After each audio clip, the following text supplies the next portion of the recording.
You know, people are going to challenge you. I was in the 5th grade, Miss Zelda Elliott's class. She was killing time one afternoon because it was so hot in that room, and she knew we weren't going to learn another thing. So she was just going around the room. What do you want to be when you grow up? What do you want to be when you grow up? What do you want to be when you grow up? And you know, this is rural Sumter County, and the guys wanted to be farmers, or they wanted to be plumbers, and the girls wanted to be teachers, or they wanted to be nurses. And she got to me, and I said, I want to be president.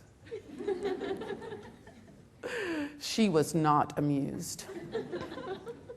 She called me up to the front of the room, and this was in my flaming wallflower days, honey. The last place I wanted to be was the front of the room. And she made me stand right here with her. And she just towered over me. She's a mammoth woman. And I mean, her ankles were this big. She wore strappy little sandals all year long. I don't think she could have found shoes for the whole thing. But she wore dresses that came down just below her knees. And she wore stockings that she rolled down to just above her knee.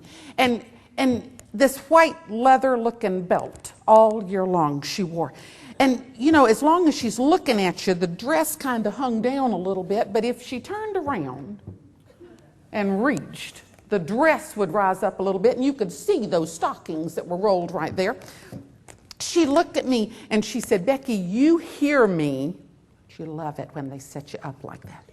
You hear me. Because you are a girl, you can marry.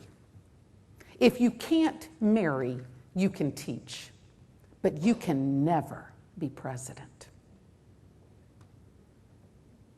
Honey, that was like waving a red flag at a charging bull. For the last 12 and a half years, I have been president of my own speaking and training consulting business. Last year, I was president of the Carolinas chapter of the National Speakers Association. I have taught and inspired in 34 states and the Gulf of Mexico.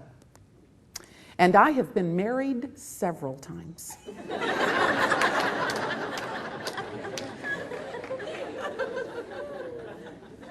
Somebody tells you you can't, honey, you just set about doing it.